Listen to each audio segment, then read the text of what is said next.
Hey there, it's Kate from Prenursing Smarter. I hope you're having an awesome day. Today we're going to do an endocrine system review for the TEAS science section.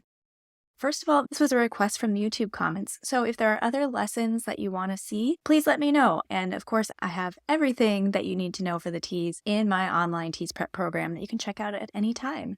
With that in mind, I'm here in the Prenursing Smarter online course. Let's take a look at what we'll cover here. The endocrine system for the TEAS. I have flashcards, a downloadable workbook. This includes some video lessons. Let's take a look at some system flashcards. So you can download all of these. I have 5 pages just on the endocrine system in my TEAS prep program. You can see here, we'll talk about the main functions. Homeostasis, we're going to define the glands. We're going to talk about traits of the polar hormones and go into more detail about specific hormones that you need to know. We'll talk about some pathology involved in the endocrine system. Probably the most important here is diabetes. We'll talk about some feedback loops as well. To get started here, the main functions of the endocrine system are to maintain homeostasis and control overall body functions, and to promote permanent changes in the body, which is like puberty. General functions of the endocrine system would be the sleep-wake cycle, sexual development, response to stress, regulating reproduction, saltwater balance, appetite and hunger, immune cell maturity, blood composition, and general brain functioning. This is quite a few general functions, and this is why the endocrine system is particularly tricky to study for. If you want, grab a piece of paper, write down these functions, then if you can, start making a list of the particular glands and hormones that might be involved in each of these functions. For example, the sleep-wake cycle, give you a hint, it starts with a P, the pineal gland, and it releases melatonin. Sexual development involves glands in the brain, specifically the pituitary, which can start the process of puberty and also release luteinizing hormone, which talks to the ovaries and testes. Those are also important for sexual development. Response to stress, that can be the adrenal glands that are on top of your kidneys. That's a big one. And what they release, cortisol, epinephrine.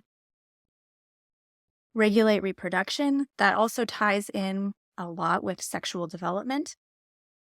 Saltwater balance, ADH is a key one for that. Antidiuretic hormone, which we talk about here, encourages nephrons to reabsorb water. Nephrons are in the kidneys. Appetite and hunger. This is a lot of the pancreas and insulin and glucagon, but also some ideas of feeling satiated and fullness and ghrelin. Immune cell maturity, T cells. Do you know what the T stands for in T cells? T cells are immune cells, and the T stands for thymus, which is a gland. Blood composition, we talked about the parathyroid hormone and calcium, and the idea that all of these hormones are traveling through the cardiovascular system. Insulin is another big idea, how much glucose the blood has in it. And general brain functioning, right? So how well is the body doing maintaining homeostasis? I've mentioned homeostasis quite a few times. It's the steady state of the internal body, and it's maintained through feedback loops. We're starting to get into some details here. Let's take a look at the workbook. I have all of these workbooks for every single body system. Here are some of our major organs and glands. We have adrenal, hypothalamus, pancreas, parathyroid, pineal, pituitary, ovaries, testes, and gonads, thymus, and thyroid. If you're going to fill this out in the Prenursing Smarter course, I would recommend that you first download this workbook and then fill it out, because it won't save if you're doing it just in this course dashboard here. Okay, so let's go ahead and label some of these. We'll start here. We're looking at the center of the brain. And again, this is just general idea introduction, but the center of the brain is pineal gland. And this releases melatonin, which helps regulate the sleep-wake cycle. These aren't quite, specific, but we know we have 2 more brain ones here. So we'll put the hypothalamus.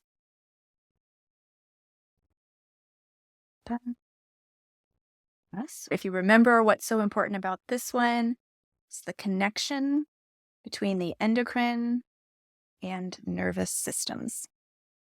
And we have the pituitary. It's in the brain and it oversees a lot of the main endocrine functions. A really big one to know for the TEAS is luteinizing hormone, which helps with regulating the reproductive cycles. Okay, we have two in the neck. This would be the thyroid, the parathyroid. Parathyroid, do you remember? It's calcium with the skeletal system. And then the thyroid is very big on metabolism. Okay, what is in the chest area? Do you know? It's the thymus. We talked about what the thymus does. T cell maturation, which is the immune system. Okay, we have one kind of up here by the liver and the stomach. Any idea what that one is? The pancreas. This is insulin and glucagon, which is all about blood sugar. Those are the endocrine functions of the pancreas. In my gastrointestinal system unit, we talk about the exocrine functions of the pancreas and how it pertains to digestion. Okay, then we have, looks like it's sitting right above the kidneys. These are the adrenal glands. There's two, typically, one on top of each kidney. These are very big in stress response. Then here in the groin area, the pelvic region, we have the sex organs, so ovaries, testes, or just generally referred to as gonads. And this could be reproduction and also puberty, so those secondary sexual characteristics. Okay, let's take a look here. The endocrine system has quite a bit of video lessons in my course. So if you want super in-depth that we can't cover here on YouTube, go ahead and check this video lesson out. We talk about real-life examples, study strategy. We go into more detail about the endocrine and nervous system, talking about those key differences. We go more in depth with organ systems. We go over a chart with function, and then we do some practice questions together. So again, this is a much more in-depth lesson. Here, we're just doing a quicker review and help pointing you in the right direction on what to know for the TEAS. Here are some feedback loops and homeostasis. There's positive and negative. The majority of feedback loops, particularly for homeostasis, are negative. That is a great point to know for the TEAS. And we have blood glucose level, fluid balance. The gastrointestinal system can be both positive and negative. Thermoregulation, that's another feedback loop. Childbirth is a positive feedback loop. That's a good difference to know. Okay, let's take a look at this endocrine system outline. And again, in my course, you can download this PDF and keep it as a study guide reference for you. We have endocrine glands are found throughout the body. In the brain, we have the pituitary, which is the quote-unquote master gland, the hypothalamus, which is the relay center, and the pineal gland, which releases melatonin. In the neck, we have the thyroid, which is involved in metabolism, and parathyroid, which helps regulate calcium. The thorax has the thymus, which matures immune cells called T cells. The abdomen has the adrenals, which are involved in the stress response, and the pancreas, which are involved in blood glucose levels. The pelvis contains the ovaries, which are typically considered to be female reproductive glands, and the testes, which are also considered to be male reproductive glands. The endocrine system works with the nervous system and the cardiovascular system. The nervous system sends electrical messages. We have afferent sensory nerves that go from body to brain. Electrical messages reach the hypothalamus, which are relayed to the pituitary, and the pituitary typically starts to oversee how those chemical messages are sent out to the rest of the body. The endocrine system sends chemical messages. Hormones travel through blood. We have polar hormones and non-polar hormones. Polar hormones are water-soluble, they act quickly, and they have short effects. Non-polar hormones are fat-soluble, act slowly, and have long-term effects.